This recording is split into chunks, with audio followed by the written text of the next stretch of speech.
Romo, suster, Bapak, Ibu, dan rekan-rekan muda yang terkasih dalam Tuhan Yesus Kristus.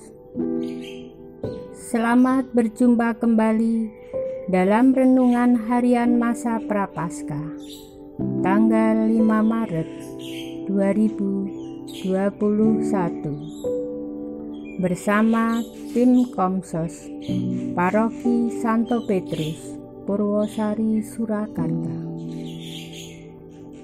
Salam sehat, penuh sukacita, berkah dalam.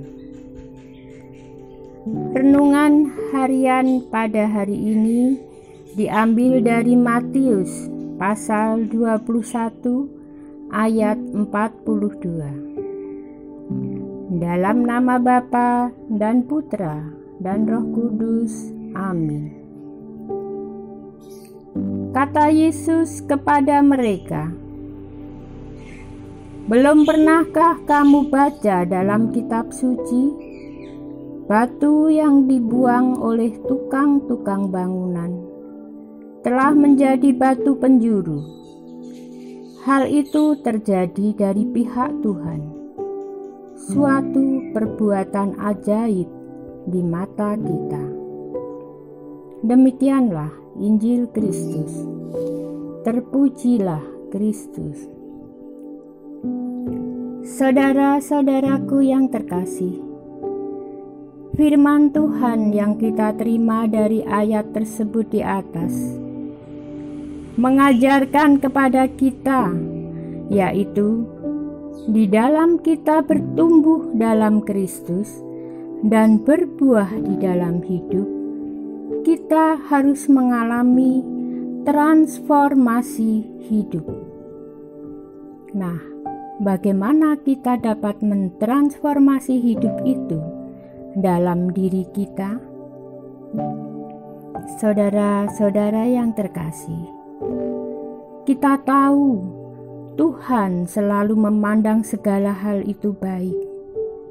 Bahkan sesuatu yang tidak berharga di mata manusia dapat diubah menjadi berkat.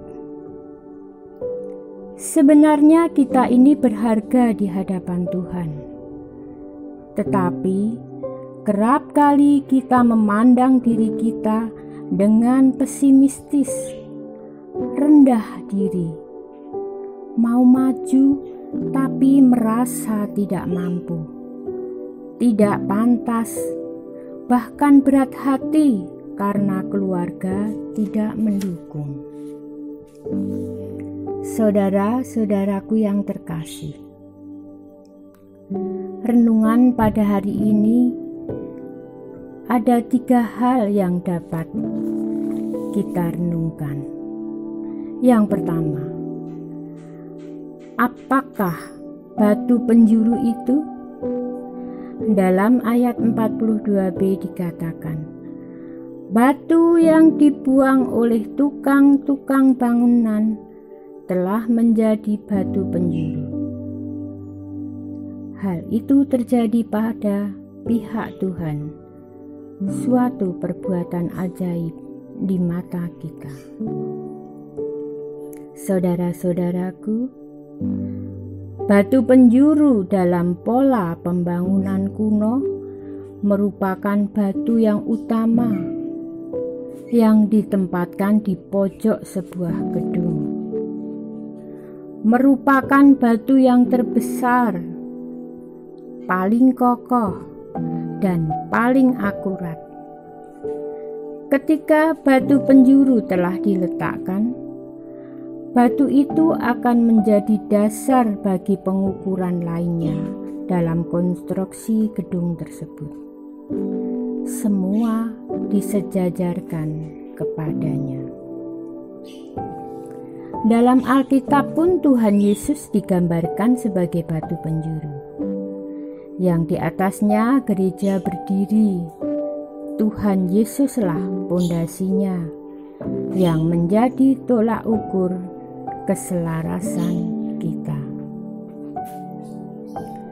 Seperti halnya batu yang dibuang menjadi batu penjuru, demikianlah kita pun harus mempunyai daya ubah agar batu penjuru itu bisa mengubah hidup kita.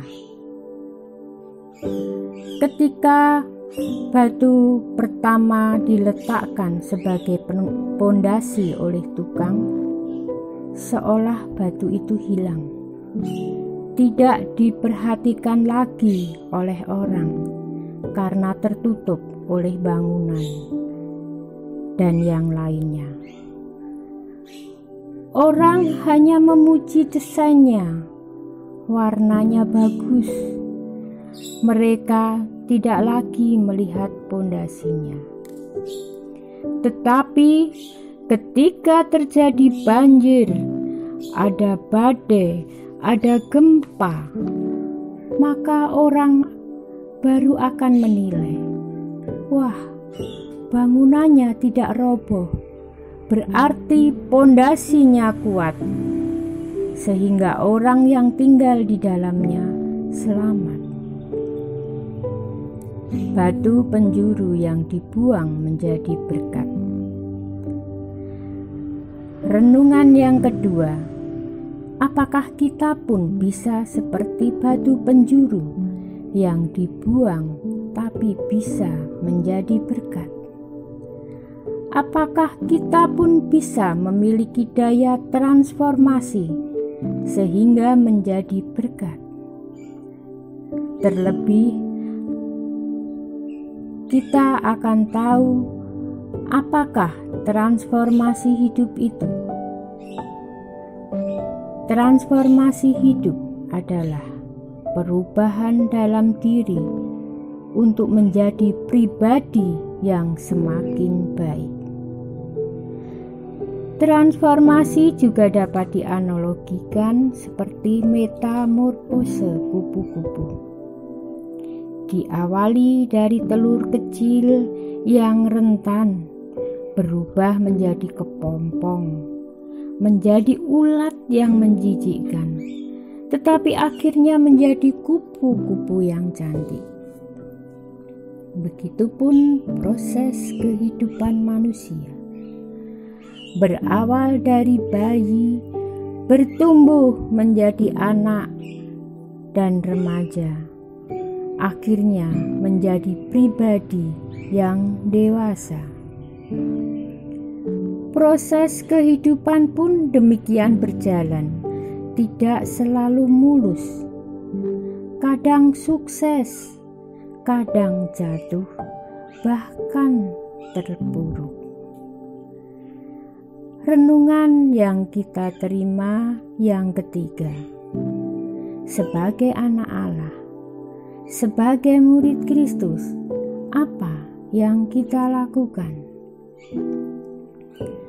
Yang kita lakukan yaitu kita harus belajar mentransformasi diri, mentransformasi hati kita setahap demi setahap, sedikit demi sedikit. Kita mau diubah Tuhan, mengikuti proses Tuhan.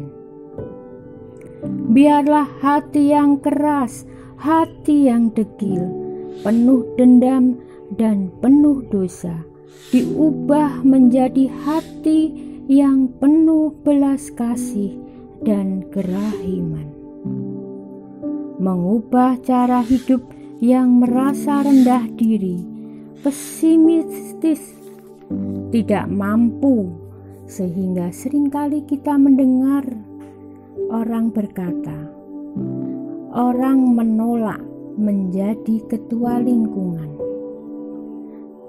menolak menjadi ketua wilayah, menolak menjadi katekis, menolak menjadi prodiakon, karena merasa belum pantas dan berharga di mata manusia dan di hadapan Tuhan. Mentransformasi hidup juga memberi kita kekuatan berani bangkit. Ketika kita jatuh, kita berani bangkit. Ketika tidak berdaya, kita berani bangkit dan melawan putus asa dan kekecewaan. Berani juga berbenah diri dan berani menjawab tantangan zaman. Maka, transformasi hidup dalam momentum masa Prapaskah menjadi kesempatan bagi kita untuk secara khusus mentransformasi hati kita. Sedikit demi sedikit rela diubah oleh Tuhan Yesus, sehingga dapat memiliki pondasi yang kuat seperti batu penjuru yang dapat menjadi berkat bagi sesama. Kemuliaan kepada Bapa dan Putra dan Roh Kudus, seperti pada permulaan, kini dan sepanjang masa. Amin. Berkah dalam nama Bapa dan Putra dan Roh Kudus. Amin.